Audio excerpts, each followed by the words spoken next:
Hello' guys welcome back to my YouTube channel. আশা কৰোঁ আপোনালোকৰ সকলোৰে ভালে আছে। মোৰ বৰ্তমান ভালেই বাৰু। আজি এটা বিশেষ নতুন ৰেচিপি এটা লৈ আহিছোঁ। মোৰ কাৰণে নতুন হয় আৰু সদায় ভাত আৰু চব্জিৰ ৰেচিপি দি থাকোঁ। আজি ভাবিলোঁ ৰুটিৰ ৰেচিপি আৰু মাংস ভাজিৰ ৰেচিপি দিওঁচোন বোলো। আশা কৰোঁ আপোনালোকে চাই ভাল পাব। প্ৰথমতে দেখিছে মই আশীৰ্বাদ আটাৰ ৰঙা লৈছোঁ, তাৰপাছতে এই ৰিফাইন অইল লৈছোঁ। আপোনালোকে ঘিউ দিব পাৰে। দেখিছে মই আটাখিনি চৰিয়াত এনেকৈ অকণমান উলিয়াই লৈছোঁ। আমি ৰাতি এয়াই খাম আৰু আজি ভাত নাখাওঁ, আজি ৰুটি খাম। তাতে আকৌ নিমখ অকণ এড কৰিছোঁ। নিমখ দি মেলি ইয়াতে ৰিফাইন অইল অকণমান এড কৰি দিছোঁ। আপোনালোকে ৰিফাইন অইল যদি দিব নিবিচাৰে ঘি দি দিব। তাৰপাছত গোটেইখিনি এনেকৈ হাতেদি মিক্স কৰি ল'ম মই। দেখিছে মই হাতেদি গোটেইখিনি এনেকৈ ছফ্টকৈ মিক্স কৰিছোঁ। বেছি আপোনালোকে টানকৈ মিক্স নকৰিব, অকণমান লাহে লাহে মিক্স কৰিব। তাৰপাছত ইয়াত কুহুমীয়া পানী লৈছোঁ। ঠাণ্ডা পানী দিলে অলপ মই খাই বেয়া পাওঁ, সেইকাৰণে অলপ কুহুমীয়া পানী দি মেলি এনেকৈ গোটেইখিনি মিক্স কৰি লৈছোঁ। আপোনালোকে এইটোৰ কুহুমীয়া পানী দি কৰি চাবচোন, খুব ছফ্ট হয় আৰু খাবলৈ বহুত ধুনীয়া হয়। ঠাণ্ডা পানী দিলে অলপ মই টান পাওঁ, সেইকাৰণে ঠাণ্ডা পানী নিদিওঁ। দেখিছে গোটেইখিনি এনেকৈ মই মিক্স কৰি ল'লোঁ। তাৰপাছত এইখিনি মঠিব লাগিব। মঠিবলৈ আৰম্ভ কৰিছোঁ মই। বেটাই হাঁহি আছে।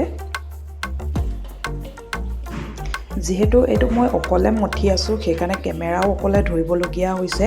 সেইকাৰণে কেমেৰাও ধৰি আছোঁ আৰু এইফালে আটাও মঠি আছোঁ। দেখিছে এইটো পদ্ধতিতে আপোনালোকে কৰিবচোন। মঠিব আটাটো খুবেই সোৱাদো হয় আৰু কোমল হয়, খাবলৈ বহুত টেষ্টি হয়। দেখিছে মোৰ মঠি হৈ গ'ল। মঠি হোৱাৰ পাছত মই আধা ঘণ্টামানৰ কাৰণে ঢাকি ৰাখিম, তেতিয়া খাবলৈ আৰু সোৱাদ হয়। মই আধা ঘণ্টামানৰ কাৰণে ঢাকি ৰাখিছিলোঁ। দেখিছে তাৰপাছতে ইয়াত শুকান আটা অকণমান লৈ মেলি আকৌ এবাৰ গোটেইখিনি এনেকৈ মঠি ল'ম।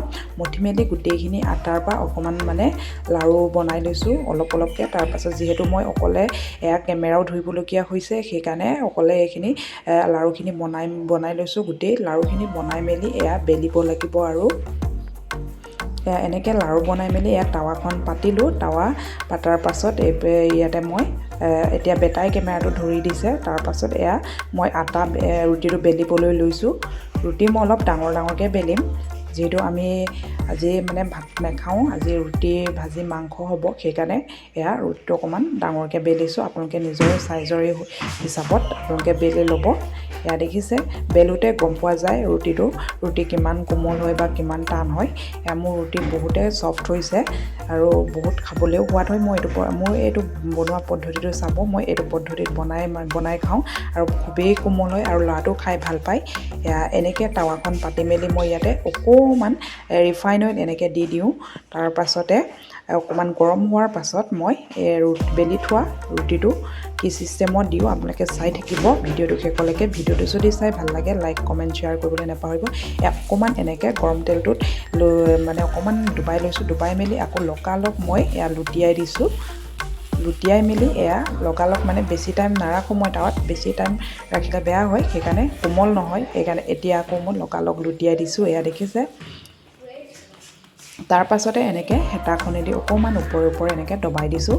তেতিয়া গোটেইখিনি সিজি যায় ধুনীয়াকৈ। এনেকৈ বেছি টাইমো নালাগে ৰুটিখিনি সিজিবলৈ। দেখিছে সিজিলে ধুনীয়াকৈ হৈ গ'ল এইটো এখন ৰুটি। আৰু এনেকৈ খাই চাবচোন, খুবেই সোৱাদ হয়। মই এইটো পদ্ধতিত বনাওঁ। আপোনালোকে কি পদ্ধতিত বনাই জনাবচোন কমেণ্ট বক্সত। হৈ গ'ল এখন। আৰু এখন মই এনেকৈ দিবলৈ লৈছোঁ। দেখিছে ৰিফাইন কমেই লৈছোঁ, প্ৰায় কম লৈছোঁ। এইটো এইফালে দালি পাতি থৈছোঁ। ৰিফাইনটো দিয়াৰ পাছত এনেকৈ অকণমান গৰম তেলটোত ডুবাই লওঁ। ডুবাই মেলি আকৌ লগালগ মই লুটিয়াই দিওঁ। তেতিয়া বহুত সোৱাদ হয় খাবলৈ। দেখিছে আপোনালোকে এইটো পদ্ধতিত বনাব।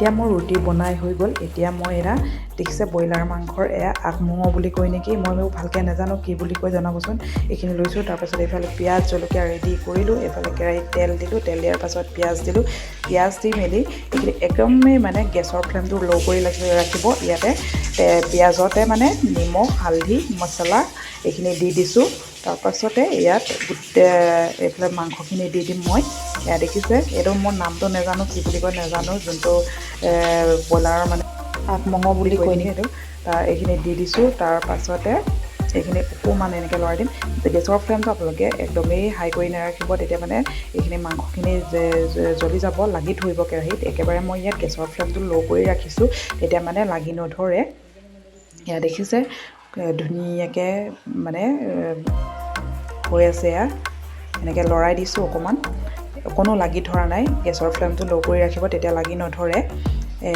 আজি ভাবিলোঁ মানে ৰুটিৰ লগত খাম বুলি এইখিনি ৰেডি কৰি আছোঁ মাংস আচলতে মানুহজনে বনাইছে এয়া দেখিছে পিঁয়াজ কাটিছে পিঁয়াজ কটাৰ পাছত এয়া দিল আকৌ পিঁয়াজ এটা প্ৰথমত দিয়া আছে আৰু পিঁয়াজ এটা থৈছোঁ পিঁয়াজ আৰু জলকীয়া এয়া মাংসটো মানে আধা সিজাৰ পাছত পিঁয়াজ আৰু জলকীয়া দি দিছোঁ এয়া দেখিছে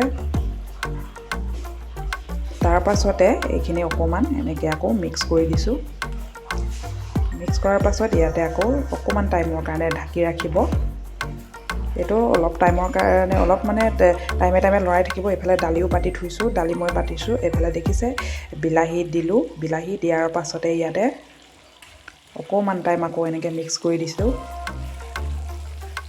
মিক্স কৰাৰ পাছত ইয়াত আকৌ আদা নহৰু পিচি থৈছিলোঁ এই আদা নহৰুখিনি দিব লাগিব মাংস অলৰেডি হৈ গ'ল এতিয়া আদা নহৰু পিচি থোৱাখিনি এনেকৈ দি দিম তেতিয়া মানে খাবলৈ খুবেই সোৱাদ হয় ভাল লাগে এনেকৈ ট্ৰাই কৰি চাব খুবেই টেষ্টি হয়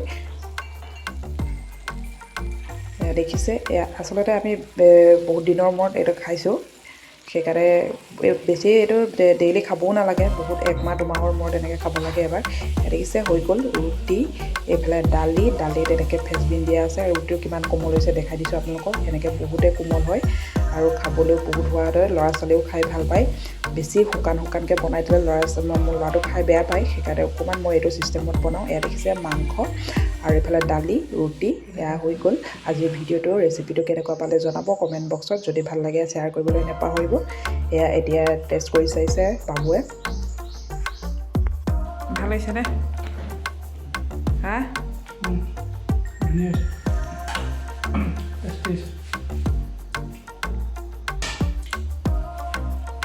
এইফালে ধুনুৱে খাই আছে